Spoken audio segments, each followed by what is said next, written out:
Hey guys, Robbie from La Jolla Home Theater and Automation, and I've got your tech tip for the week. This week's tech tip is on the iPhone, and we're going to take a look at the Multitask switcher and 4 of its main functions to help you get around your iPhone more efficiently and quicker. Let's take a look over here on my iPhone, and I'll show you those 4 functions of the Multitask switcher. Alright, let's talk about the Multitask switcher and 4 of its functions. First, how do you invoke the Multitask switcher? It's real simple. You're going to find that home button that you usually use to get out of an app, and instead of single tapping, we're going to double tap.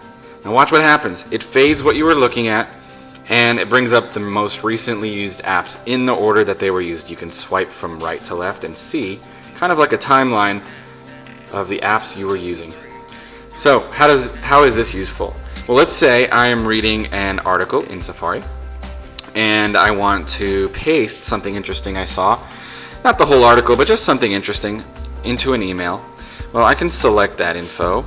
Let's say I wanted that sentence and hit copy. I can double tap to bring up the Multitask switcher and switch over to email real fast. Begin that email, hit paste, and let's say I wanted to quote something else. Double tap, switch over again, find another quote. It really helps with your multitasking. I don't have to go back to the home page, hunt and peck for the Mail app, hunt and peck for the Safari app. You can just go back and forth. You can do that, let's say, if I wanted to see something in settings, quickly change the brightness, turn off Wi-Fi, and get back to what I was doing. Real nice. It's a nice fluid motion. I can get to the weather.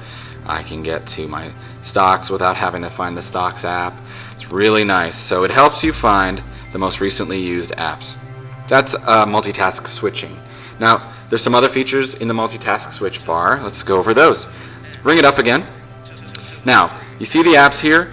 You can actually tap and hold them, and they go into wiggle mode, but this time it's a different kind of wiggle mode than you're used to seeing. You actually see a red circle with a white minus in it, and that lets you force quit the app. So if an app is acting up, it's acting kind of funny or freezing altogether, you got stuck on a sign in and now it won't let you retry it, you can force quit that app by tapping the minus, and that will shut down the app.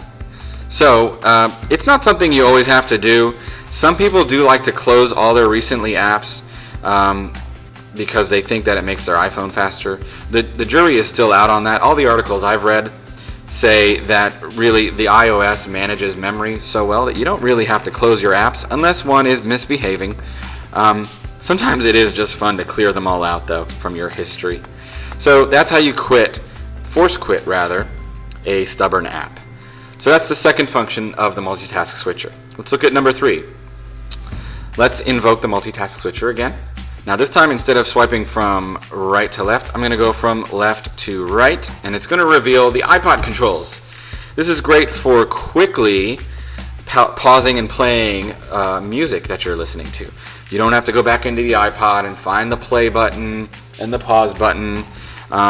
You don't have to go looking for the next or previous button. It's all right there in the multitask switcher. So let's play a song and show you how this works. Play some John Mayer here. And I'm going to go on reading an article, and I decided I want to skip songs. So I'm going to double tap, swipe, and hit next, and then just touch back up here in Safari, and I'm back to reading. I don't have to bother myself by going back into the app and hitting pause and next and all that stuff. So it's really nice.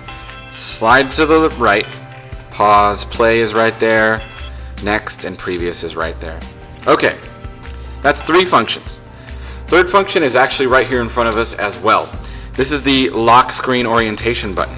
So if you're in bed or if you're in a state where you don't want that screen to orient itself automatically, like it does as I'm demonstrating right now, you can double tap that home button rather, and slide to the right and lock the screen orientation. So now if I wanted to keep it in portrait, it stays in portrait no matter what I do. So that is the 4th function. And actually, I'll throw in a little bonus here I just thought of. Swipe to the right twice, and you get the volume slider.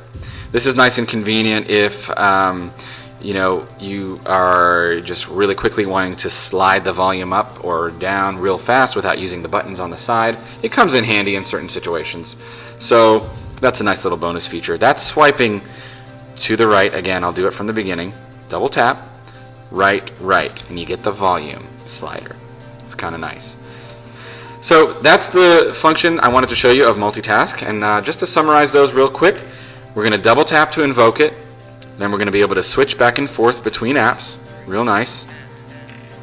We're going to be able to force quit apps by holding down and going into wiggle mode and killing that stubborn app. We're going to be able to swipe to the right and get our iPod controls instantly.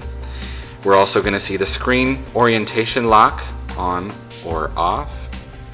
And as a bonus, you're going to swipe to the right twice and you're going to see the volume slider.